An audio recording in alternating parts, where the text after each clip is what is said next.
The smell of fresh lavender greeted me before I even stepped through the front door. It had been over a year since I'd last been home. College had consumed everything, and yet the house still looked exactly like I remembered. Every curtain still neatly drawn, every cushion fluffed, every candle placed with unsettling precision.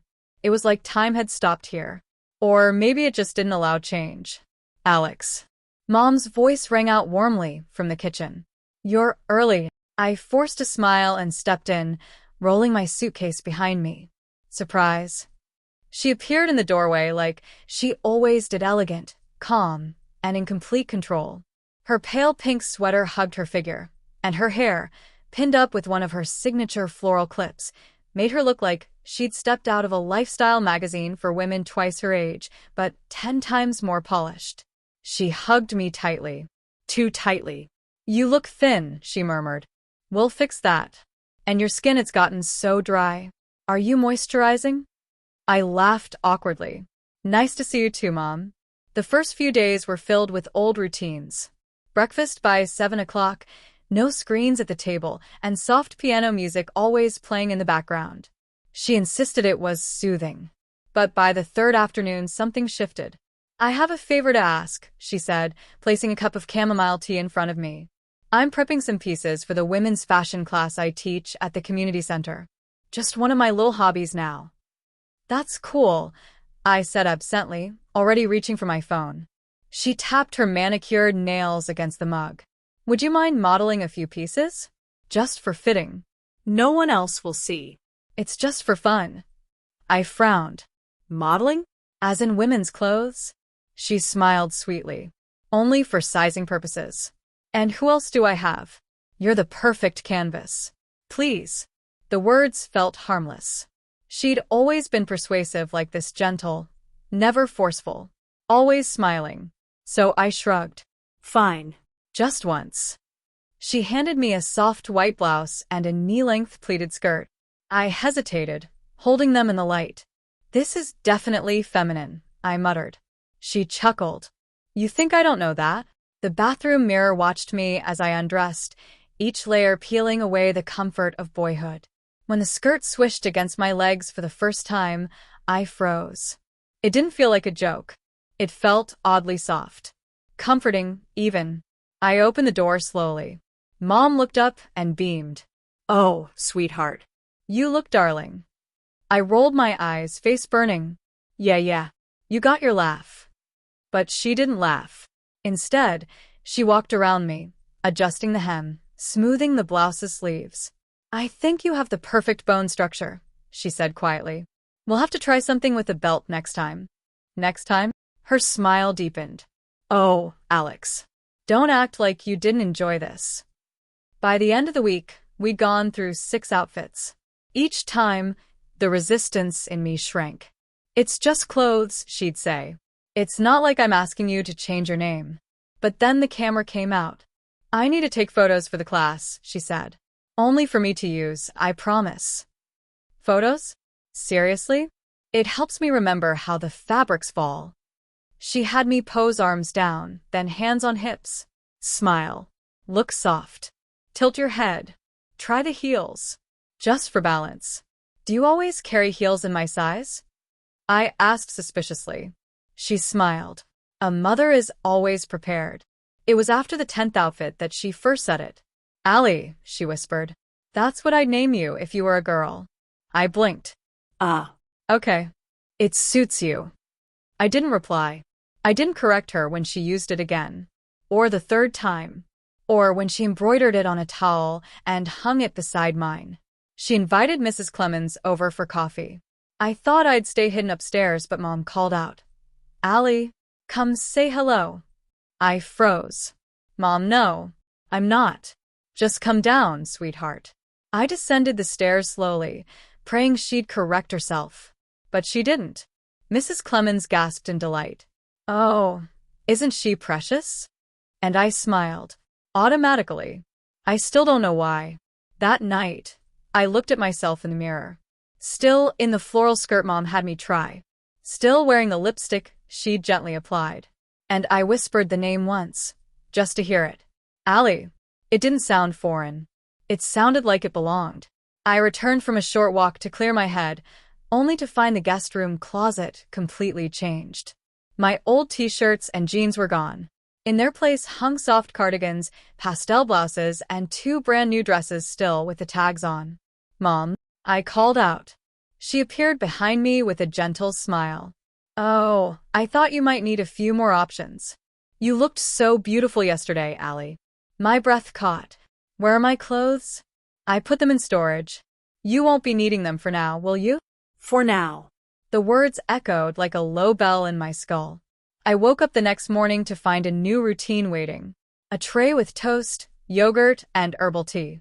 Next to it, a soft pink robe. A sticky note read, "Wear this, darling. After breakfast, come to the bathroom. We'll do your hair. Love, Mom." There was no force, no threats, just that warm smile and her uncanny ability to make compliance feel like affection. I wore it. In the bathroom, she had everything laid out. Foundation, concealer, mascara, blush, lipstick. Brushes aligned in rows. It looked like a YouTube makeup artist studio. "Let's bring out your inner glow," she whispered, as she dabbed product onto my cheeks. Every touch was light, but carried weight. "You're lucky," she murmured. "You've always had such gentle features.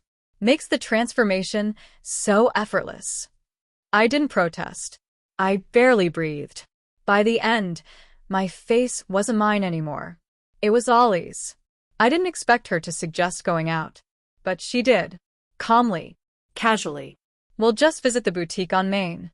They're having a little sale." "In public?" "Mom, I'm not." She held up a soft, blue sun hat. "You'll be safe. You're with me. Besides, no one will look twice." My heart pounded, but I stepped into the heels. Every rack we passed, she added something to the fitting room. "This one has the sleeves you love," she said. "You should try lace, it brings out your softness," she said. A clerk came by. "Is this your daughter?" she asked, beaming. Mom didn't hesitate. "Yes." "This is Ally." I didn't correct her. Instead, I nodded and curtsied. Back home, I locked myself in the bathroom. I stared at the girl in the mirror, lips glossed, cheeks rosy, lashes fluttering slightly with every breath. Why didn't I stop this? Why was part of me thrilled? Why did it feel easier to play along?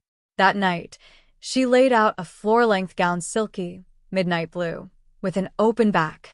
"This is the one I wore when I was your age," she said. "And now it's yours." "Mom, I don't know who I am anymore." She walked over, embraced me. "You're my Ally." I didn't cry. I didn't run. I stepped into the dress and let her zip me up. "You're invited to Aunt Clara's for dinner," Mom said, brushing my hair with casual tenderness. I shifted in my chair. "Do I have to go like this?" She placed a pearl clip near my ear, pinning back my soft fringe. "Of course, Ally. Everyone's expecting you." My throat dried. I hadn't been Ally outside our home, not with family. "They don't even know I'm—" She interrupted me with a smile. "They do now." My stomach turned. That night, at the dinner table, Aunt Clara leaned in close and whispered, "Your mom said you've always had this side, sweetheart. You look beautiful." I smiled, because there was no other choice. After the dinner, I locked myself in the bathroom again. I tried speaking aloud. In my voice. My real voice. But it sounded off. Deeper than what I'd been using all day. Foreign. Like it didn't belong to me anymore. I tried again. And again. Nothing fit. Who was I trying to sound like? Why did the name Ally echo louder than Eli now? She started leaving little notes on the mirror. "Ally makes her bed in the morning, 2 hearts. Lip gloss before breakfast. No pants this week." They looked cute. Sweet. Innocent. But I knew what they meant. My mom wasn't forcing me. But she wasn't giving me room, either. Each week, the real Eli faded behind these smiling instructions. It came unexpectedly. "Hey, champ," his voice boomed. "Heard you've been staying with your mom." I froze. "Thought I'd come visit next weekend. Been too long since our fishing trips, huh?" I swallowed hard. I don't know if that's a good time." He laughed. "Nonsense. I'll bring your old gear." It'll be just like old times. I didn't know how to tell him. There was no old me anymore. When I told her, she smiled tight-lipped. We'll have to make sure he sees how well you're doing. Doing what? She met my gaze. Being Ally. I don't want to be Ally when he's here. Her voice lowered. But Ally is who you are now. I wanted to shout, but her words filled the room like fog. I spent the whole week trying to detransition. I snuck into the garage to find my old hoodie, washed off my makeup late at night, hid the nail polish, tried lowering my voice. But every attempt felt wrong. Stiff. Awkward. Like trying on someone else's skin. I didn't look like Eli. I looked like a girl wearing a costume of a boy. Even my own reflection flinched. He hugged me hard, pulled back, looked me over. Gotten soft, huh? He teased. All that time with your mom? I laughed nervously. He didn't notice the faint lip gloss, or the delicate perfume, or the way I crossed my legs. Not yet. We spent the day fishing. And for the first time in weeks, I felt like I was someone else. Not Eli. Not Ally. Just him. That night, after Dad had gone to bed, I washed my face in the mirror and forgot to remove my earrings. In the morning, he noticed. Since when do you wear studs? I choked. It's Mom's idea. Just for fun. He didn't laugh. He just nodded. Your mom always was strange.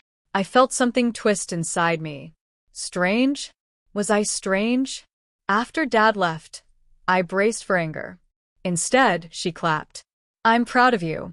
You didn't let him see Ally fully, but you didn't deny her either. That took strength. I didn't know if I had strength. I didn't even know if I had a voice anymore. I've enrolled you in a local arts program, she said one evening. I froze. What do you mean? It's part-time. Flexible. You'll make friends. Explore your creativity. But what name did you? Ally, of course. I wore ballet flats, a yellow sweater dress, and mascara I applied with trembling fingers. Every step outside felt like walking on glass. But no one screamed. No one laughed. In fact, 2 girls waved me over in the hall and said, "New here? Love your look." I smiled. It felt like a win. But I wasn't sure who was winning. I found the note in my locker. Ally, you seem cool. Want to come to the fall dance with us? Just a girls' night. Lila and Tamsin. I stared at it for hours. My heart said yes. My gut screamed no. I showed it to Mom. She just said, "You deserve this." She helped me into a plum-colored dress, zipped it slowly, dabbed shimmer on my cheeks. You're breathtaking. I wanted to say, I'm scared. Instead, I asked, do you think I'll ever be Eli again? She kissed my forehead. Eli is part of you, but Ally is your truth now. I didn't argue, because it was too late to ask for the map back. At the dance, Lila handed me a drink and said, "You're so natural, Ally. You must have been doing this forever." I just laughed. The same way someone laughs when they forget how to cry. The morning after the dance, I stared at my reflection for an hour. Smudged eyeliner, curls flattened by sleep, and a smile still lingering on my lips. I hadn't hated it. That terrified me. Mom tapped on the door. "Come have breakfast, sweetheart." I made Ollie's favorite. I opened the door, without thinking, wearing my nightgown, not even trying to be Eli.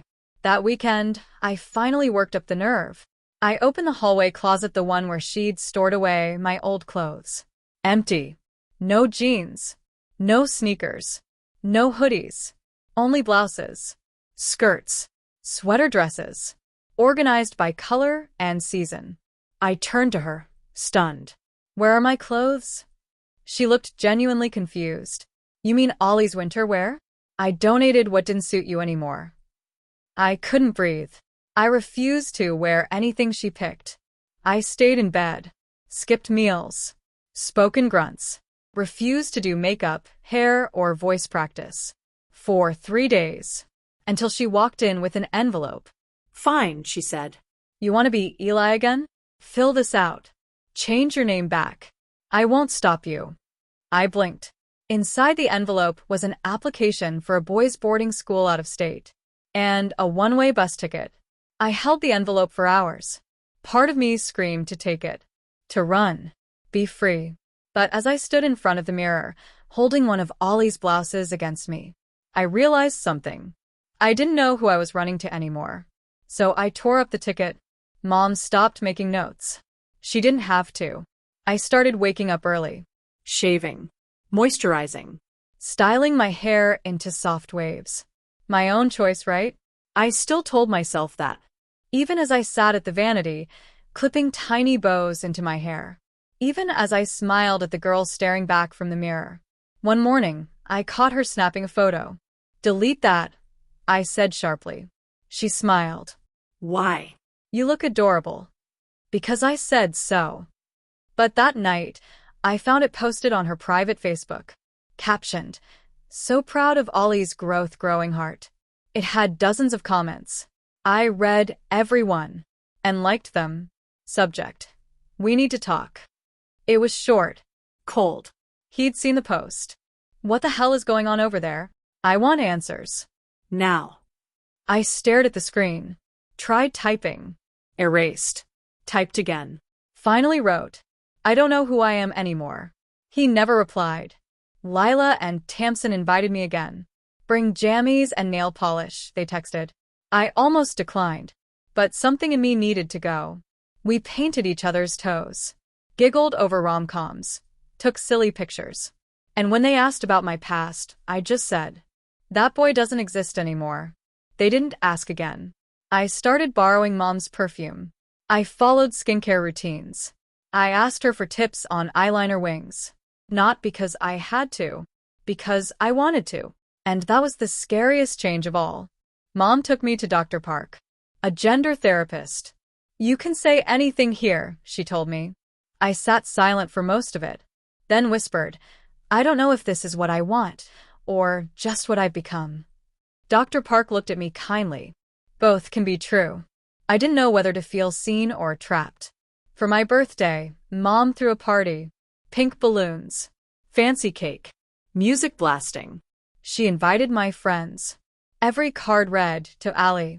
Every gift was makeup, jewelry, skirts, or girlhood books. I faked smiles, said thank yous, hugged everyone. And when it ended, I stared at the mirror again. Why didn't it feel fake anymore? I found a video Mom took of me from before it all started. Just a boy playing video games, hair messy, voice flat. I didn't recognize him. He felt distant, like a memory from someone else's life. I watched it 10 times, trying to feel something. All I felt was gone. It hit me during breakfast. Mom was humming, flipping pancakes. I sat there in a floral apron, my nails perfect, hair curled. And I just broke. "I don't know who I am," I sobbed. "Am I even me anymore?" She held me like I was 5 and whispered, "You're becoming who you always were." That night, I stood in the bathroom and said it out loud for the first time. "I'm Ally. I'm her daughter." The words didn't echo. They settled. It began subtly. "Curfews are for your own safety. No more contact with that boy from school. He doesn't understand your journey. I think it's best if I manage your phone for now." I nodded, unsure. It was just Mom being protective, right? But every rule carved away another piece of who I was, or used to be. While cleaning the guest room, I found something. A folder, full of charts, timelines, outfit progressions, notes on posture, voice modulation, diet. At the top of every page, Project Ally. There were even printed screenshots of my texts, entries from my old diary. She had been planning this. Even before she admitted it to me. Mom invited over a woman named Denise. She was polished, elegant, and oddly familiar. "This is my friend," Mom said. "She works with girls like you." "Girls like me?" Denise smiled. "You're blossoming beautifully, Ally. How would you like to attend an all-girls finishing program for 6 weeks?" My stomach dropped. Was this a trap? The next day, Mom handed me papers. Formal. Typed. Signed already on her end. "If you agree to go to Denise's program, you'll earn back more independence. Control over your phone. A credit card in your name. Even your own car." The catch? I had to commit to 6 weeks of full-time feminine training. No backing out. The first day at the program, I was stripped of all ID. They gave me a new uniform, a strict schedule, no outside communication for the first 2 weeks. Even my name tag read Allison. A more mature version of Ally, they said. Every time someone called me that, I felt less like Eli and more like her. They trained everything. Posture, gait, speech. How to sit, how to cross legs, how to giggle without snorting, how to flirt softly, subtly. By day 5, I corrected my own posture before anyone else could. By day 10, I stopped correcting the way I giggled. My roommate, Madison, had been at the program twice before. "You're one of the deep cases," she said one night, brushing her hair. "What does that mean?" "The ones with moms who plan the whole thing. You're not just cross-dressing anymore. You're being rewritten." She said it like a warning. I couldn't sleep that night. Denise handed me a bracelet. Thin, pink, Elegant. "This shows you're in phase 3 of your development," she said. "Once you reach phase 5, you're no longer transitional. You'll simply be." Be what? I wanted to ask, but I was too scared of the answer. At the end of 6 weeks, we held a ceremony. We wore pastel dresses, recited prepared speeches, took posed photos for our moms. When they handed me a certificate with Allison Marie last name, I held it tightly. I felt proud, terrified, and a little whole. Was this really me? Back home, Mom greeted me like royalty. "My beautiful girl," she whispered, cupping my cheek. She'd redecorated my room. Gone were the game posters, hoodies, and sneakers. Now it was all white furniture, pink accents, lacy bedding, and a vanity with the name Allison carved into the mirror's frame. I found a box hidden behind her closet. Inside were pictures of me before. Birthday parties. Halloween as a ninja. My first scraped knee. She'd labeled it Eli, the prototype. She'd written on the lid, "Every butterfly must forget the caterpillar." My hands trembled. Had she erased my past? We had guests for dinner. Mom introduced me as her daughter. They didn't blink, didn't question, didn't even ask if I'd been anyone else. I played along, polite, poised, smiling. Inside, something cracked. Was I even pretending anymore? Late one night, I packed a bag. Just essentials. Some money. Hoodie and jeans I'd hidden behind a drawer. I crept out. Made it to the porch. But Mom stood there waiting. "I always know when you're trying to run," she said gently.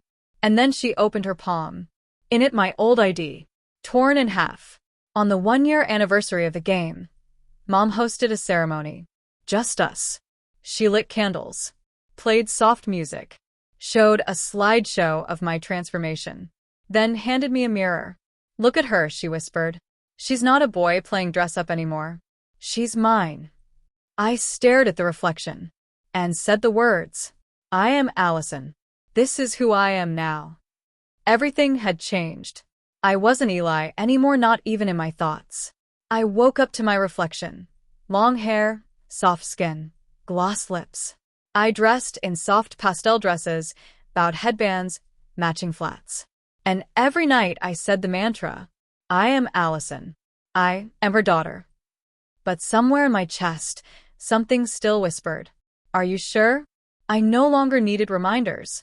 I waxed every 2 weeks. Did my makeup in 15 minutes flat. Knew how to blend foundation with a soft hand, not a heavy one. Mom watched from the doorway sometimes. Proud. Adoring. "You're everything I dreamed you'd be," she whispered once. But was I everything I wanted to be? Mom hosted a ladies' lunch. I sat among her friends, answering questions about school, fashion, and boys. One of them leaned in, gently touching my hand. "Your mother talks about you constantly, Allison. You're her whole world now." Mom smiled warmly, but I felt possessed, like something claimed and framed behind glass. I started a secret diary, written in a cheap notebook I kept hidden inside an old teddy bear. Every entry began the same. Today I was Allison, but underneath, I remembered Eli. The more I wrote, the more I wondered if Eli even existed anymore. I received an acceptance letter, full scholarship, far from home. I felt hope surge through me. But when I told Mom, her smile faltered. "Oh, sweetheart, we've built such a perfect life here. Why break it?" And then, like a knife, "You wouldn't even last a week outside. They don't understand girls like you." That night, I wiped off all the makeup, tied my hair back, pulled out the only jeans I had secretly saved. I looked in the mirror.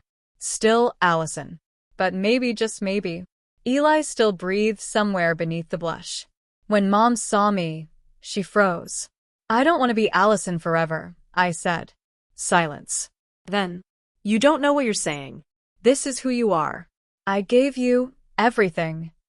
No. "You gave me your fantasy." And I walked away, hearing her heart break behind me. I found someone online, a counselor for gender identity and transformation. In one session, I wept. "I don't know if I'm Allison, but I don't feel like Eli either." The therapist smiled softly. "You're not either. You're both. You're becoming who you choose to be." I wrote her a letter. "Mom, I love you, but I need to find who I am without you deciding it for me. Maybe I'll return as Allison, or maybe as Eli, but this time it will be my choice." I left it on her bed and walked out. New city, small dorm, no makeup, no mirrors for a week. But each day, I made one small decision. Skirt or jeans? Mascara or bare face? Allison or something in between? For the first time, I wasn't performing. I was discovering. I met Jay in sociology class. He didn't ask what I was, just who. We shared coffee. Talks. Secrets. One night, I told him everything. "Eli, Allison, Mom." He just said, "You're brave," and held my hand. I stood before the mirror. Hair down. Light makeup. Hoodie and skirt. No label. Just me. For once, I didn't look for Eli. Or for Allison. I saw someone who had survived. Someone becoming. She called. "Are you okay?" she asked. "I'm figuring it out," I said honestly. "I miss my daughter." I smiled softly. "I miss my mom too. Maybe we'll meet again. As people, not roles." We cried. But for the first time, we didn't argue. Graduation. Jay kissed my forehead. I looked around, half expecting Mom to appear. She didn't. But I felt her love anyway. Quietly from afar. I walked across the stage, heels clicking softly. They announced, "Allison Marie, last name?" But I whispered to myself, "Becoming, not finished." I stood at the doorstep of the house that once defined my entire world. The brass doorknob, still polished to perfection, felt cold under my hand. The porch light flickered above me as though it, too, didn't know what to expect. Behind this door was the woman who had shaped my past, confused my present, and somehow might still hold a key to my future. I turned the knob slowly and stepped inside. The scent of lemonwood polish and lavender hit me immediately, bringing back an avalanche of memories, some warm, others confusing. The hallway walls were still lined with framed photos, my school portraits, our family vacations, even one awkward shot of me and Mom in matching holiday sweaters. My heels echoed softly across the wooden floor. The living room was just as I remembered it, the same crocheted blanket draped over the couch, the same upright piano collecting dust in the corner. But something was different now. "Eli?" A familiar voice called from the kitchen. There was a note of hesitation in it, like she'd been waiting for this moment, but hadn't dared to believe it would come. I froze. "Hi, Mom." She stepped into view, her apron still tied, a wooden spoon in her hand like a forgotten prop in the middle of a play. Her eyes scanned me, from my softly curled hair down to the navy blue midi dress I had carefully chosen for this visit. Her expression wavered, caught between surprise, recognition, and something else. Something softer. "You look," she started, but then paused. Her lips pressed together. "Are you hungry?" "I made too much soup." Just like that, the wall between us thinned. Dinner passed in silence, broken only by the clinking of spoons. She kept glancing up, as if unsure how to start, and I kept my eyes on the napkin in my lap, twisting it until it nearly tore. The soup was good warm, familiar, but my stomach turned with unease. "I didn't know if you'd come back," she finally said, her voice quiet. "I didn't either," I replied. We both laughed nervously, but it faded fast. The air thickened again. "You've changed." She set her spoon down carefully. "But maybe not as much as I thought. I've just started being honest." A pause. "Is that what this is?" she asked, motioning to my outfit. I nodded. Yes. "It's not a phase. It never was." Her eyes didn't fill with anger, just confusion, and maybe, somewhere behind that, acceptance still trying to bloom. Later that evening, we sat on the porch swing like we used to, only this time, there was no sunset to distract us, just the moon, watching silently from above. "Why didn't you tell me before?" she asked. "Because I didn't think you'd understand. You wanted me to be someone solid. Predictable. You were always afraid of what the neighbors might think." She exhaled. "Maybe I was." I looked at her, studying the lines on her face. She looked older than I remembered, not tired, but softened. "I thought I was protecting you," she whispered. "But maybe I was just protecting myself. From change. From judgment." "I didn't need protection," I said gently. "I needed permission to be me." She nodded, wiping at her cheek. "And I never gave it." We didn't need to say much more. We just sat there, swinging slowly, as the stars overhead blinked down like silent witnesses. The next morning, the doorbell rang. I opened it and froze. Jay stood there, holding 2 iced coffees and looking nervously excited. "I hope this isn't a bad time," he said with a sheepish smile. Behind me, Mom's voice rang out from the kitchen. "Who is it?" It's Jay," I called back. A pause. Then, she appeared at the end of the hallway, drying her hands on a towel. Her face went through a spectrum of reactions: surprise, curiosity, and something like wariness. Jay extended one of the coffees toward her. "Mrs. Holland, it's nice to meet you again. I know it's been a while." She took the coffee, eyebrows raised. "So, you're the one who's been helping Eli?" Jay looked at me, then back to her. "I like to think we help each other." It wasn't much, but it was enough. She smiled barely, but it was real.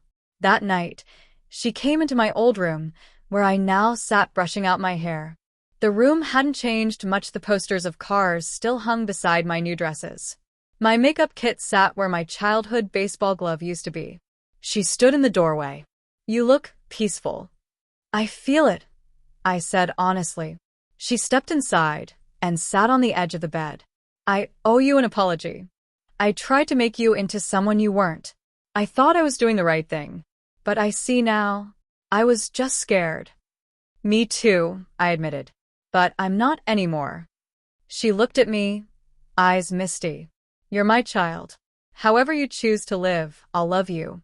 I might not always get it right, but I'm trying." We hugged. A real hug. No tension. Just love. In the days that followed, we went through boxes together: old clothes, family photos, high school trophies. I tried on a few of my old jackets, but they didn't feel right anymore. They were relics of a mask I no longer wore. Instead, I packed a suitcase with skirts, soft blouses, and things that made me feel whole. My mom didn't protest. She even helped me fold them. "You have your own style," she said, smiling. "It suits you." And for the first time in a long while, I believed it. Mom and I planned a day out, not errands, but just us. We went shopping, had lunch at a little cafe, and even shared dessert. She didn't flinch when people looked at us. She didn't try to change me. She asked questions about makeup brands, how I liked wearing heels, what it felt like to be seen as me. "It's like breathing again," I said. Her smile reached her eyes. When I invited Mom to meet my chosen family, my support group, my friends, people like me, I expected her to be polite and distant. But she surprised me. She hugged them, Listened. Laughed. She stayed the whole evening and even asked for a group photo. On the way home, she turned to me. "I didn't know what to expect. But they're wonderful. And so are you." We threw a small house party, a celebration of authenticity. Jay helped decorate. My support group brought food. And Mom? She made her famous chocolate cake. No one talked about the past. They toasted to the future. Mom danced with me. I twirled in my dress and laughed like I hadn't in years.